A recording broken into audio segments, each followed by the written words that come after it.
one of the things when you smoke for 27 years, you get married to one of these. So in case I need it. I question, where do I start telling my story? And I'm not going to go quite so far back, although when he mentioned being in seminary, I had a crisis of faith. I grew up Catholic also. I had a crisis of faith. I was sitting in a lecture at Harvard Divinity, and I had this crisis of faith. I've been struggling for a long, long time with my identity. I knew it was Satan, and I can testify it doesn't matter how many rosaries you say, it doesn't go away. It doesn't. Anyway, so no matter how many rosaries you say, it doesn't go away. And that's an add-on. Thank you for coming here and allowing me to tell my part of our story. I am so deeply honored and humbled to be asked. When I came back to Dallas in 2001, I had spent 14 months in Austin getting away from a bad relationship, alcoholism and abuse here in Dallas. It was when I was in Austin I started going back to church. I had my first meeting with an organization called Act Now. I was told then that we don't need you or your kind. So I came back to Dallas. It was 2001. And I had started going to church. I went to Cathedral of Hope. And that year I was just getting involved. I'd never been part of a church quite that big. Coming up on November of 2001, I was talking to a friend of mine online. I spent a lot of time on America Online in Trans Chat. That's where we got our information back then because there were very few groups, if any. My own personal hero, a mentor, a screaming queen from Compton's cafeteria 3 years before Stonewall, she brought to my attention the Transgender Day of Remembrance. And another friend of mine from Houston, she commented, "You got that big, beautiful church in Dallas. How come there is no Transgender Day of Remembrance?" Well, I only had weeks to go, so there was no way I was going to make it happen in 2001. I was a new member. I didn't really know anybody. So I approached Linda Freeman. And I told her, I says, "We need to make this happen. How do I do it? Who do I talk to?" And she said, "Well, we need one of the pastors to sign off on this." I says, "Well, who?" And she suggested that we talk to Reverend Mona West. I says, "Okay, I don't really know her. Will you go with me?" So we made a meeting and we approached and we made the pitch, and Mona said, "Yes, we need to do that." So we had our blessing for 2002. We were going to do the first Transgender Day of Remembrance in Dallas. But 2002 was a really busy year because in 2002 was also the year when Sesame Workshop announced a brand new Muppet for their South African show, Takalani Sesame. And in typical GOP fashion, they attacked this character. I wrote letters to every Republican that signed off on this. I sent copies of that letter to PBS and Sesame Workshop. And then I got a phone call from Pause Magazine. Their article appearing in October '02, "Did she get it from Grover? We may never find out."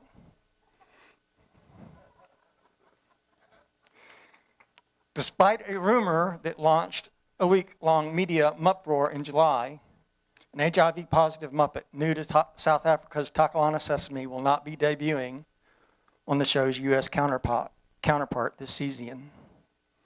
But PBS, Pat Mitchell, would not permanently rule out telling the Muppet how to get to Sesame Street. HIV-positive parents in the U.S., such as Pamela Curry of Dallas, Texas, called the move nothing but an attempt of tactical strong-arm censorship. The article goes on, but that was my first actual action for HIV advocacy, defending a Muppet.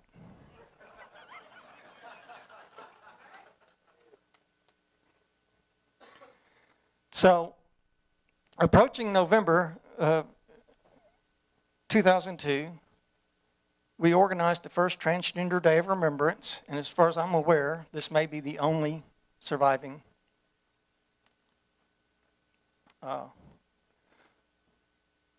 program. There were 27 names that year. 27. We invited any organization, any church that wanted to speak to be a part. All they had to do is commit to, can we use your name and your logo? We'll call you a sponsor. You didn't have to do anything else. And so the first Transgender Day of Remembrance in Dallas happened on November 24th. A couple of months after that, because of this Pause magazine article on the Muppet, I got invited to a meeting at HHS. It's the AIDS Coalition of Texas Now. Well, now, you know what? When I was in Austin, back in '99, I attended a meeting, and a guy from Fort Worth who presided over that meeting said, we don't need you or your kind. This time I attended the meeting, and the brother of the founder, an African-American man, said, we need everybody. So I got on a bus in January 16th of 2003. And before that, I prepared a poster. I went down to the Tom Thumb over here on Cedar Springs, and I made a poster. And this is the speech I gave that night. My name is Pamela Curry. I'm a 45-year-old transsexual female, a resident of the city and county of Dallas. In addition to being, I was diagnosed with HIV in '97. I'm an active member of the Cathedral of Hope, the Dallas Transgender Alliance, and I want to thank Act Now for providing a means for me to be here today. We cannot afford cuts to the Texas HIV medication program. I hope you like the visual aids provided by many of the previous speakers. And I went on to tell them about my Social Security check, because I went to Tom Thumb. My Social Security check in 2003 was $1,004. And at Tom Thumb, right down the street, my AZT was $122 a month. My Generace was $350 a month. My Norvir was $128. My Zygen was $404. Well, I'm already out of money. It didn't matter what my rent was at $560. I didn't have a place to live if I had to buy my meds.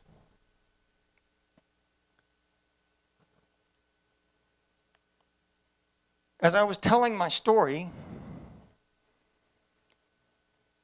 news media came back in, because they had all kind of walked out thinking everybody, all the people worth taking photos of, were done.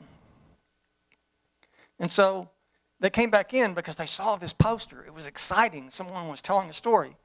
And so the photo of me holding my sign, I'm sorry, I can't hold it. It's been in a tube for 11 years. So the photo of me holding my sign was on the front page of almost every newspaper in the state the next day. And on the following week, it was on the front page of the Dallas Morning News. A couple of weeks after that, I get a phone call. We want you to be a regional coordinator. There was still a lot of pushback. We don't need trans people involved in this organization. That person in Fort Worth that told me in '99, we don't need your kind, he was a little upset because I springboarded right over him.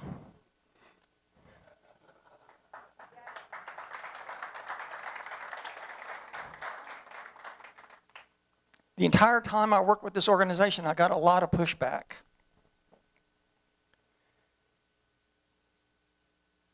At one point, the hostility I received from some of the leadership not the state coordinator, not the director, but some of the leadership, brought me to, I quit. 3 days later, the executive director, legislative coordinator, the new legislative coordinator that replaced the one that was had an alcohol problem, they came and they took me out to eat and they said, we've got to have you back. I said, I'm sorry, I can't do this when I have someone in Fort Worth that just won't even work with me. So they created a new position at the top for me. The only problem with this organization was the executive director had a drug problem also. So by 2005, he had been arrested walking out of a bar in the Montrose. And this was in the Advocate. First he said someone just borrowed his phone. But we kept finding out things that, no, he really has a drug problem. The other leadership agreed we needed to put him on probation. So in 2004, he violates his probation within 3 weeks of being put on probation because 4 times he's fallen off the planet and lost his phone. Same person always finds it. So in 2005, January 8th, we're meeting at the Marriott over here on Stemmons. Reverend Dr. Roger Culberson, Mr. Lorenzo Cias from El Paso, a pharmaceutical representative, and Dr. Ahmed from Houston. And we formed a new organization. While we were talking about our budget, someone called from Houston, we need to plan our Capital Day event for 2005. Well, we've already done that. We just finished. And he told us we couldn't use that name, so we had to change our name, and that's how Texas AIDS Advocacy Coalition was born.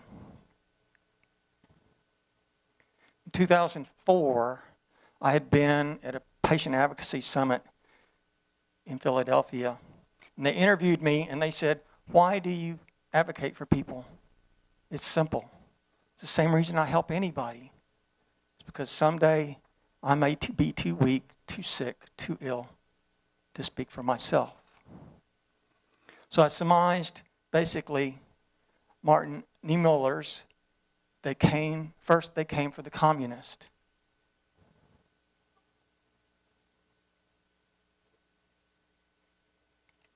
And my motto, when I help any of my sisters prepare a pro se document for a name change, gender marker change, when they come back and ask me or tell me, thank you, what can I do for you? Empower and help someone else.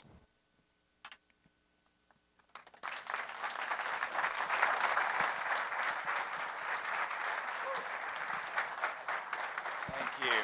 Thank you. Oh, yes, yes.